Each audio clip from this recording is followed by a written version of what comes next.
નમસ્કાર વિદ્યાર્થી મિત્રો, આજે આપણે ધોરણ 7 વિષય ગણિત પ્રકરણ 9 સમય સંખ્યા જેનો ભાગ 2. આગલા વિડીયોની અંદર આપણે સમય સંખ્યા એટલે શું એના વિશે જાણકારી મેળવી હતી. સમાન સમય સંખ્યા કેવી રીતે મેળવી શકાય એના વિશે જાણકારી મેળવી હતી. આજે આપણે બે સમય સંખ્યાઓ આપેલી હોય એની સરખામણી વિશે જાણકારી મેળવવાની છે કે બંને સમય સંખ્યામાંથી કઈ સમય સંખ્યા મોટી છે, કઈ સમય સંખ્યા નાની છે. બરાબર, એની ખાલી જગ્યા પણ આપણને પૂછાય છે, દાખલો પણ પૂછાય છે. તો આવી જે સમય સંખ્યાઓ માટેના દાખલા છે જેની આપણે જાણકારી મેળવીશું. તો અહીંયા આપણને એક દાખલો આપેલો છે કે -3 ભાગ્યા -5 અને -2 ભાગ્યા -7ની સરખામણી કરવી. સરખામણી કરવી એટલે બંનેમાંથી કઈ સમય સંખ્યા મોટી છે, કઈ નાની છે તે આપણે નક્કી કરવાનું છે, અથવા બંને સરખી છે. તો આવું ચકાસવા માટે સૌથી પહેલાં બંને સમય સંખ્યાઓ જે છે એના છેદ સરખા કરવા પડે. અહીંયા બંનેના છેદ સમાન આપેલા નથી. અહીંયા -5 છે, અહીંયા -7 છે. બીજી વસ્તુ કે સમય સંખ્યાનો છેદ ઋણ હોવો જોઈએ નહીં. તો આપણે સૌથી પહેલાં બંને જે સમય સંખ્યાઓ છે એનો છેદ જે છે એ ધન કરવાનો પ્રયત્ન કરીશું. તો જો માઇનસ છે એને પ્લસ કરવું હોય તો એને -1 વડે ગુણવા પડે. તો સૌથી પહેલાં -3 ભાગ્યા -5 જે છે એને -1 વડે ગુણીશું. તો -3 ભાગ્યા -5 ગુણ્યા અંશ અને છેદ બંનેમાં -1 વડે આપણે ગુણીશું. તો -3 ગુણ્યા -1 માઇનસ માઇનસ પ્લસ થઈ જશે. એટલે અહીંયા રહેશે 3 ભાગ્યા 5, 5 એકા 5. એ જ રીતે બાજુમાં આપણે કરીશું કે -2 ભાગ્યા -7 બંને ઋણ છે એટલે આપણે છેદ જે છે એને ધન કરવાનો છે. એટલે બંને જગ્યાએ -1 વડે ગુણીશું. જેટલા વડે છેદને ગુણવામાં આવે છે એટલા જ વડે અંશને ગુણવામાં આવે છે. અહીંયા પણ એ જ રીતે ઋણ ઋણ ધન થઈ જશે એટલે કે માઇનસ માઇનસ પ્લસ, 2 એકા 2, 7 એકા 7. હવે બંને આપણને જે નવી સંખ્યાઓ મળી છે એ બંનેના છેદ સરખા કરવા પડે. તો અહીંયા આપણે લખીશું કે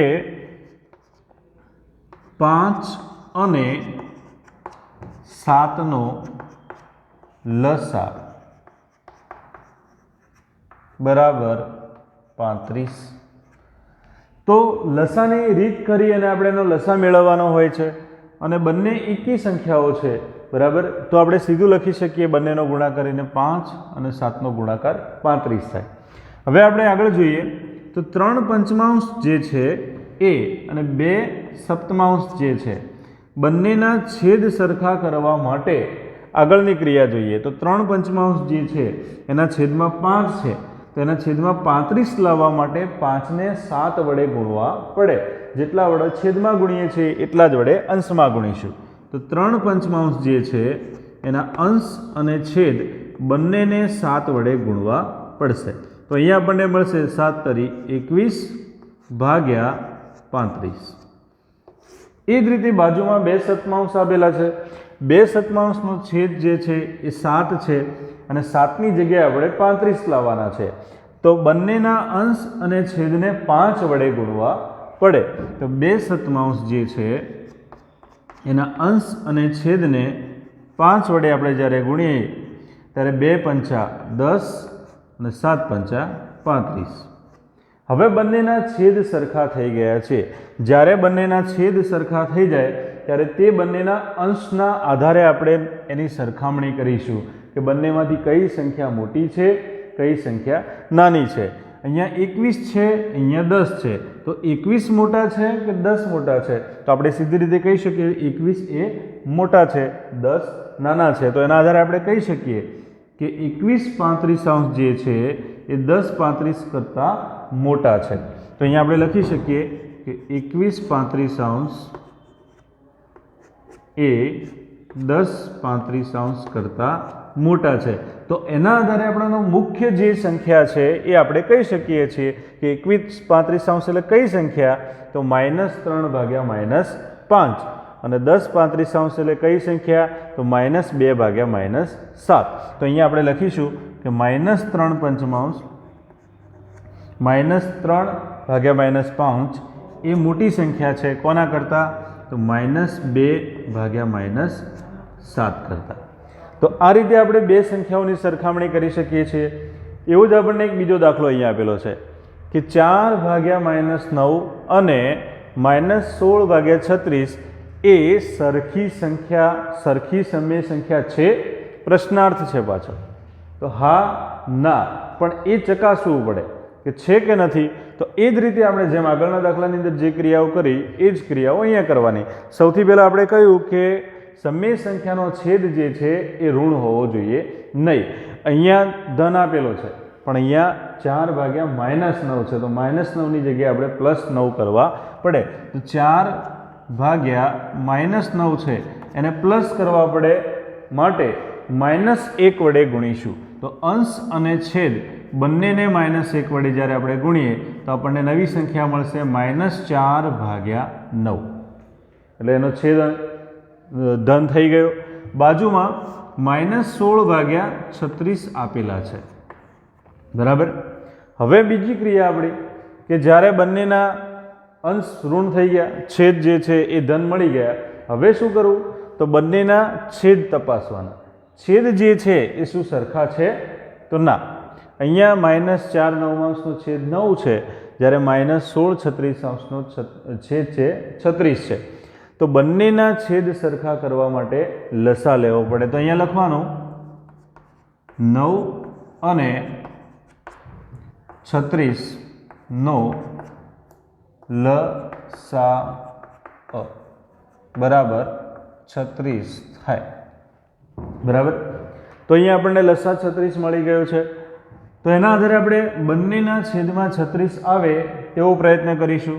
તો -4 ભાગ્યા 9 જે છે એને કેટલા વડે ગુણીશું? તો આપણને 9ની જગ્યાએ 36 મળશે. તો આપણને 9નો ઘડિયો આવડવો જોઈએ. 9ને 4 વડે ગુણીએ તો આપણને 36 મળે છે. તો -4 ભાગ્યા 9 ને ઉપર અને નીચે બંને જગ્યાએ 4 વડે ગુણવામાં આવે તો એનો છેદ જે છે આપણને 36 મળી શકે છે. તો અહીંયા નવી સંખ્યા જે મળે છે એ -16 ભાગ્યા 36 છે. બરાબર. અહીંયા જે આપણને સંખ્યા આપેલી છે -16 ભાગ્યા 36 એને ગુણવાની જરૂર નથી કારણ કે એનો છેદ પહેલાંથી 36 આપેલો છે. હવે એના આધારે આપણે નક્કી કરીએ કે બંનેમાંથી કઈ સંખ્યા મોટી છે. તો આપણે જોઈ શકીએ છીએ કે બંને સંખ્યાઓ કેવી છે? સરખી છે. અહીંયા પણ -16 ભાગ્યા 36 છે, અહીંયા પણ -16 ભાગ્યા 36 છે. એટલે બંને સંખ્યામાંથી કોઈ મોટી નથી, કોઈ નાની નથી. તો અહીંયા આપણે લખી શકીએ અહીં -4 ભાગ્યા -9 અને -16 ભાગ્યા 36 સમાન સમય સંખ્યા છે. તો આ જ પદ્ધતિનો ઉપયોગ કરી આપણે બીજા એવા દાખલા ગણવાના છે કે જેના આધારે આપણે ચડતો ક્રમ ઉતરતો ક્રમ ગોઠવી શકીએ. ચડતો ક્રમ એટલે શું? તો આપણને ખબર છે ચ એટલે ચકલી, નાની વસ્તુથી ધીમે ધીમે મોટી સંખ્યા તરફ જવાનું. અને ઉતરતો ક્રમ ઉ એટલે ઊંટ, ઊંટ એટલે મોટું, તો મોટી સંખ્યાથી ધીમે ધીમે નાની સંખ્યા જવાનું. તો આપણે આવા બે દાખલા લઈએ તો જેના આધારે આપણને ચડતો ઉતરતો ક્રમ કેવી રીતે ગોઠવી શકાય એના વિશે જાણકારી મળશે.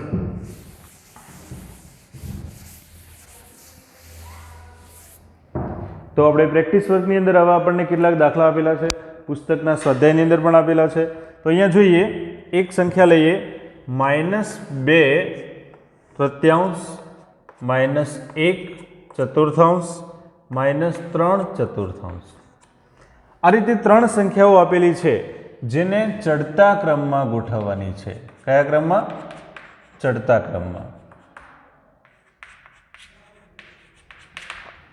સૌથી પહેલાં આપણે જોવાનું આપણી ક્રિયા પ્રમાણે કે જે સંખ્યાઓ આપેલી છે એ સંખ્યાઓના છેદ સમાન છે. તો અહીંયા પહેલી સંખ્યા છે -2/3 જેનો છેદ 3 છે. બીજી સંખ્યા છે -1/4 જેનો છેદ 4 છે. અને ત્રીજી સંખ્યા છે -3/4 જેનો છેદ 4 છે. તો ત્રણેયના છેદ સરખા કરવા માટે આપેલી ત્રણેય સંખ્યાઓનો આપણે છેદ જે છે એનો લસા લઈ લઈશું. તો અહીંયા આપણે લખી શકીએ કે 3 અને 4 3 અને 4નો લસા બરાબર 12 થાય। બરાબર, અહીંયા લસા આપણને 12 મળી ગયો છે। હવે એના આધારે ત્રણેયના છેદમાં 12 આવે તે રીતે આપણે ગણતરી કરીશું। તો -2/3 જે છે બરાબર, એનો છેદ 12 લાવવા માટે 4 વડે ગુણવા પડે। તો -2 × 4, અંશ અને છેદ બંનેને 4 વડે ગુણી દઈએ। બરાબર, તો અહીંયા સંખ્યા મળશે -8/12 પહેલી સંખ્યા। બીજા નંબરે -1/4 છે બરાબર, તો -1/4 નો છેદ 12 લાવવાનો છે, તો એને પણ 3 વડે ગુણીશું આપણે, તો 4 તરી 12 આપણને મળશે, તો -3/12। એ જ રીતે ત્રીજી સંખ્યા છે -3/4, એનો છેદ પણ આપણે 12 લાવવાનો છે, તો -3/4 અને 4ને 3 વડે ગુણીએ તો આપણને એનો છેદ 12 મળે છે, તો -3 × 3 એટલે થશે -9, 4 તરી 12। ચલો, આપણને ત્રણેય સંખ્યાઓ મળી ગઈ છે બરાબર, ત્રણેયના છેદ સરખા થઈ ગયા છે, -12, -12, -12, 12, 12 અને 12। અહીંયા હવે અંશને ચકાસવાના છે।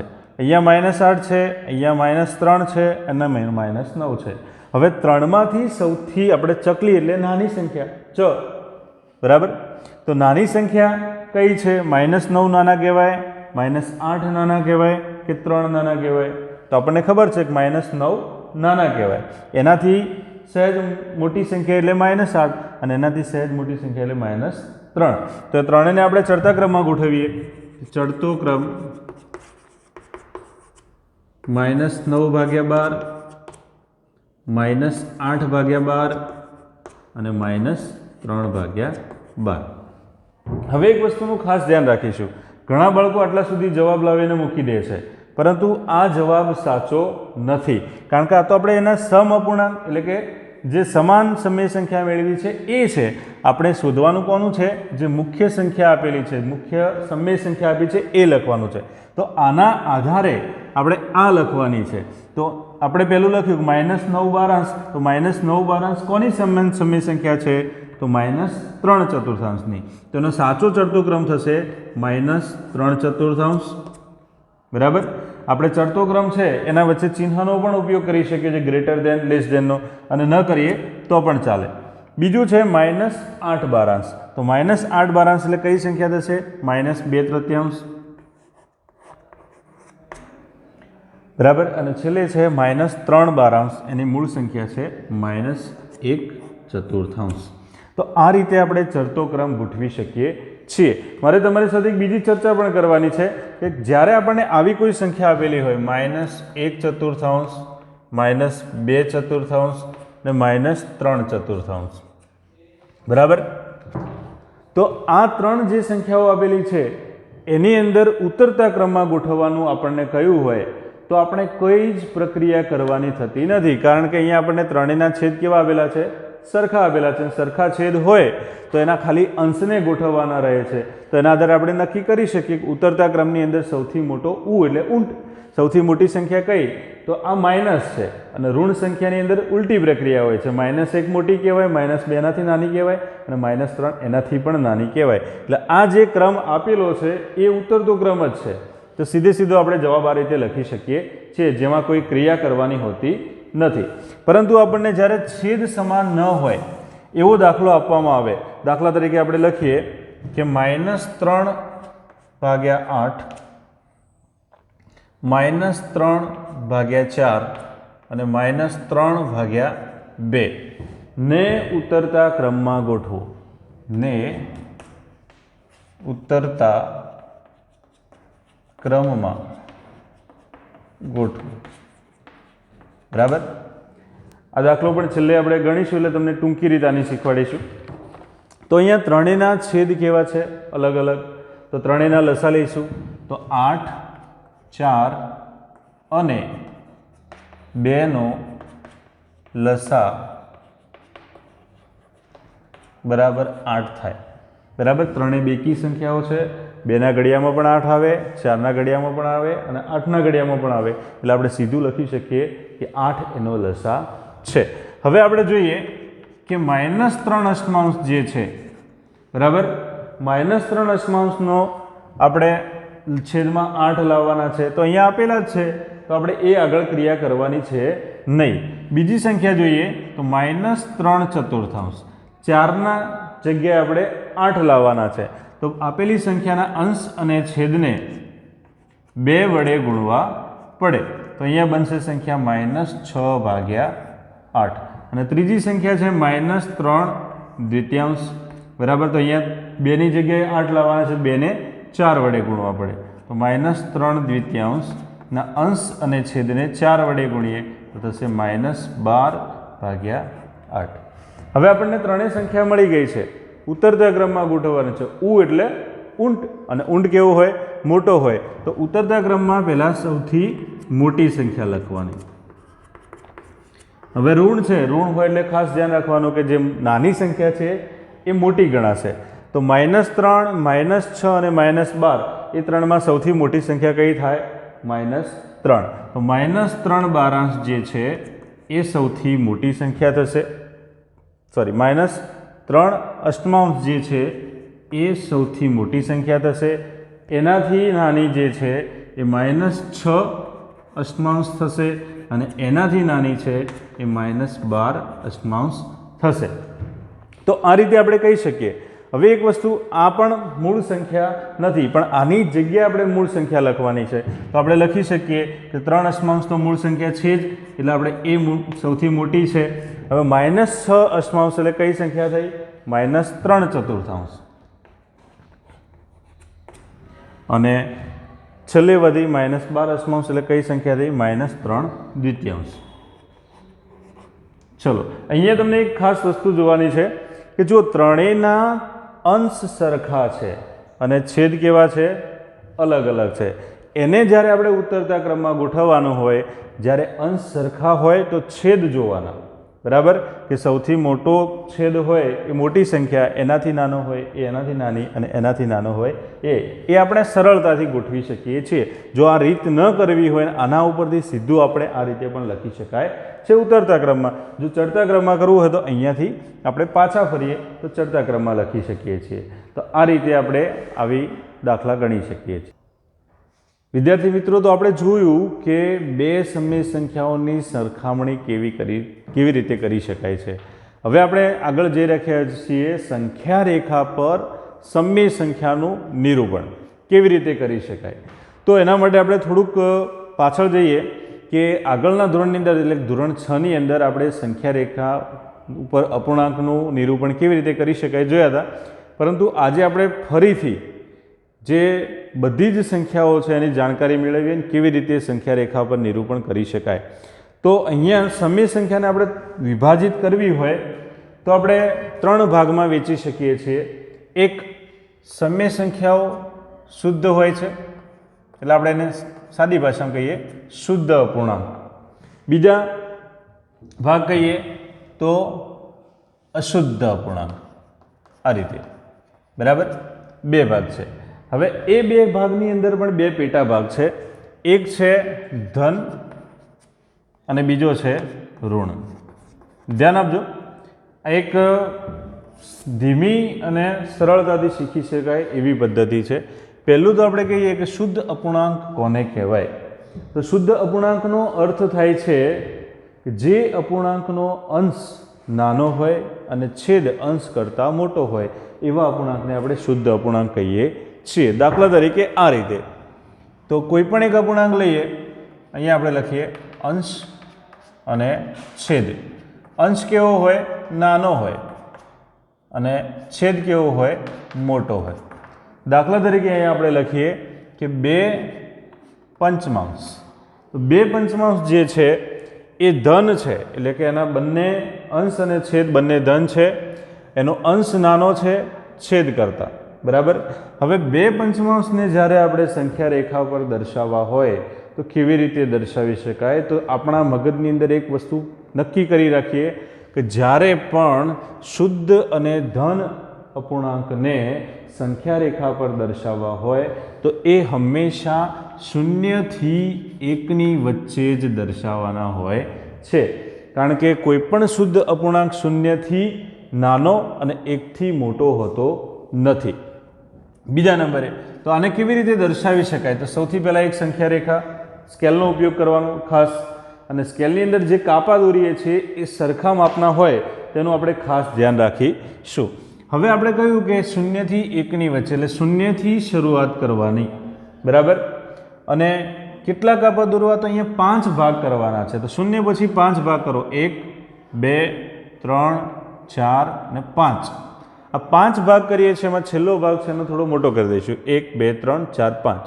એમાં છેલ્લા ભાગને આપણે 1 કહીશું. 0 આવી ગયા, 1 આવી ગયા.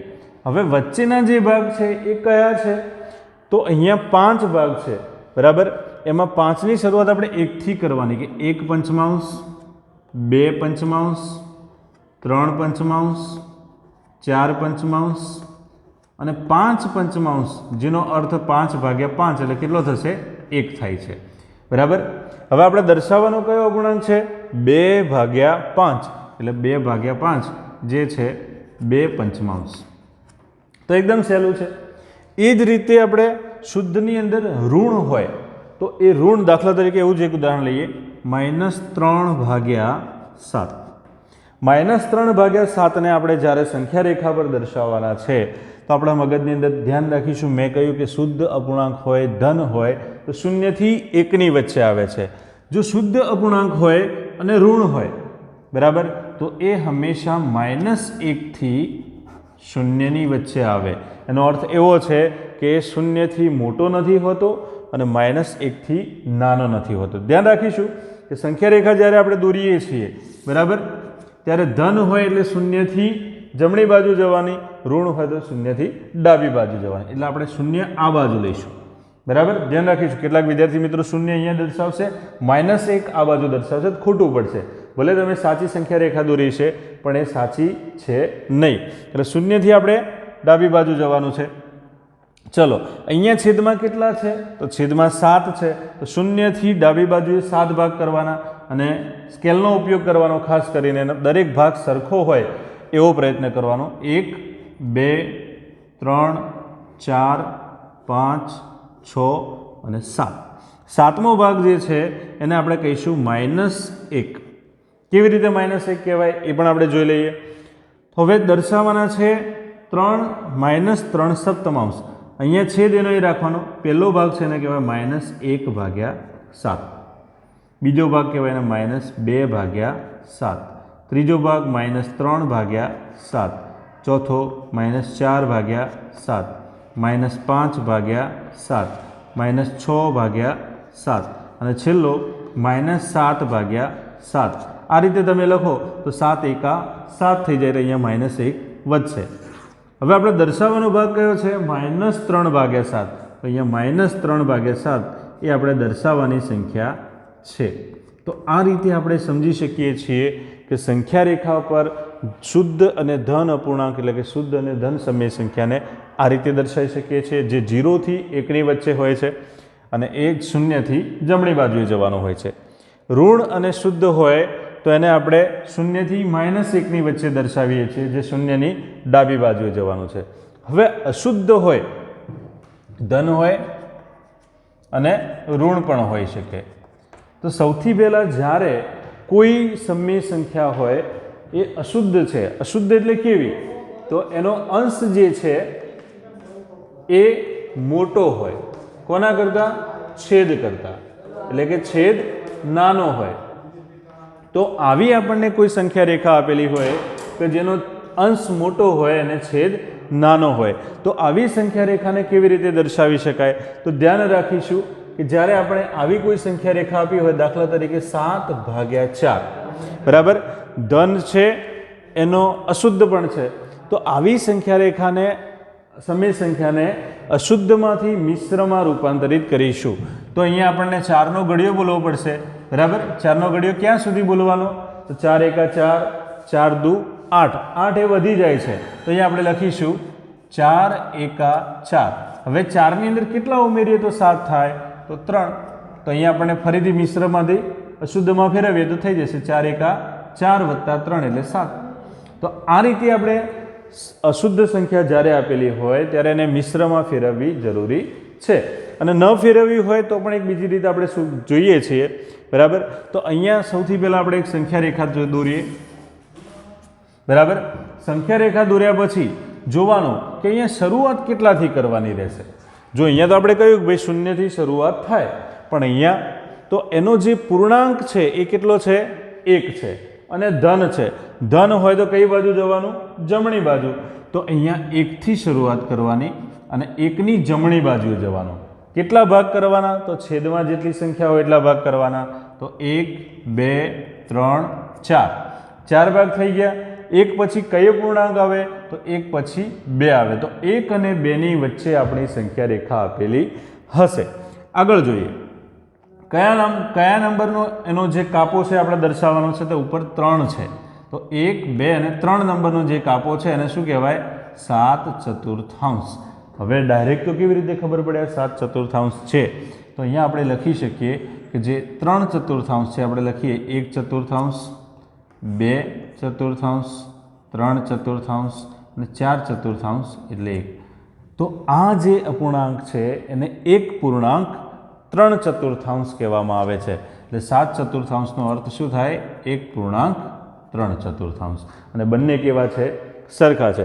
જો આના સિવાય પણ તમારે કોઈ બીજી રીત કરવી હોય તો હું અહીંયા બાજુમાં તમને દર્શાવું છું કે તમારે એક ખાલી સંખ્યા રેખા દોરવાની, બરાબર? એ ધન છે એટલે શૂન્યથી ચાલુ કરવાનું, બરાબર? પણ ઘણીવાર આ સંખ્યા રેખા આપણે ખૂટી પડે છે. કેમ? કારણ કે ઘણી બધી લાંબી સંખ્યા દર્શાવવાની હોય તો એટલી લાંબી સંખ્યા રેખા આપણે દર્શાવી શકતા નથી. ચોપડાના પેજ પણ નાનું પડી જાય. તો અહીંયા આપણે દર્શાવી શકીએ 7/4 છે એટલે આપણે ચાલુ કરીશું, બરાબર? 1/4, પછી 2/4, પછી 3/4, પછી 4/4, પછી 5/4, 6/4, 7/4, 8/4. આ રીતે આપણે દર્શાવી શકીએ સળંગ.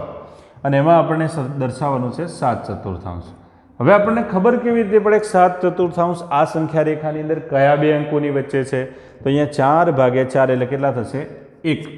અને 8/4 એટલે કેટલા થશે? 2. જે 1 અને 2 ની વચ્ચે છે, જે અહીંયા આપણે દર્શાવેલું છે, બરાબર? તો બાળમિત્રો તમને ખબર પડી ગઈ છે કે ધન સમય સંખ્યાને કેવી રીતે આપણે સંખ્યા રેખા પર દર્શાવી શકીએ છીએ. હવે આપણને પૂછાય કે ઋણ સમય સંખ્યા હોય તો એને કેવી રીતે દર્શાવી શકાય? તો એના જેવું જ છે. તો ઋણ સમય સંખ્યાને આપણે સંખ્યા રેખા પર દર્શાવવા માટે જોઈ લઈએ. ઋણ સમય સંખ્યા આપેલી હોય, દાખલા તરીકે એક ઉદાહરણ લઈએ કે -5/3, બરાબર? હવે આપણે ક્રિયા કરીશું કે જ્યારે આપણને અશુદ્ધ આપેલું અપૂર્ણાંક એટલે કે અશુદ્ધ સમય સંખ્યા હોય તો એને મિશ્રમાં ફેરવવાની. તો 3 નો ઘડિયો બોલીએ 3 એકા 3 અને 3 ની અંદર કેટલા ઉમેરીશું તો 5 થશે, તો 2, બરાબર? તો અહીંયા થશે -1/2/3 એનો મિશ્ર છે. હવે આપણે કહ્યું કે જ્યારે ઋણ સમય સંખ્યા હોય, બરાબર, તો જે પૂર્ણાંક છે તો અહીંયા પૂર્ણાંકમાં આપણે બોલ્યા -1 પૂર્ણાંક, તો -1 પૂર્ણાંક પહેલાં આવશે, બરાબર? તો અહીંયા -1. હવે -1 થી પછીનો પૂર્ણાંક કયો? તો -1 પછી હંમેશા -2 આવે. તો આપણે આ બાજુ જે પૂર્ણાંક આવશે -2 છે. કેટલા ભાગ કરવાના? તો છેદમાં છે 3, તો 3 ભાગ કરો, 1 2 અને 3. ત્રીજો ભાગ જે છે એને કહો -2. તો આપણી સંખ્યા રેખા -1 અને -2 ની વચ્ચે આવે છે. હવે અહીંયા છેદમાં 3 છે એટલે આપણે 3 ભાગ કર્યા, બરાબર? ત્રીજા ભાગને -2 કહ્યું. હવે પહેલો ભાગ જે છે એને કહેવાય છે 1/3, બીજો ભાગને 2/3, બરાબર? હવે આપણે કહી શકીએ કે આપણે કયો ભાગ દર્શાવવાનો છે? તો -1/2/3. તો આ જે ભાગ છે 2/3 વાળો એ આપણે દર્શાવવાનો છે. તો એની જગ્યાએ આપણે લખી શકીએ -5/3 બરાબર લખી શકીએ -1/2/3. તો આવા ટૂંકી સંખ્યા રેખા હોય તો આપણે સરળતાથી દર્શાવી શકીએ છીએ. જો એને આ જ રીતથી દર્શાવી છે તો પણ આપણે દર્શાવી શકીએ છીએ, પણ ધ્યાન રાખવાનું કે આપણે એને શૂન્યથી ડાબી બાજુએ જવાનું છે, જમણી બાજુએ જવાનું છે નહીં. તો શૂન્યથી સ્ટાર્ટ કરીશું. અહીંયા -1 છેદમાં કેટલા લખવાના? તો અહીંયા જેટલા આપેલા હોય. તો -1/3, -2/3, -3/3, -4/3, -5/3 અને -6/3, -7/3.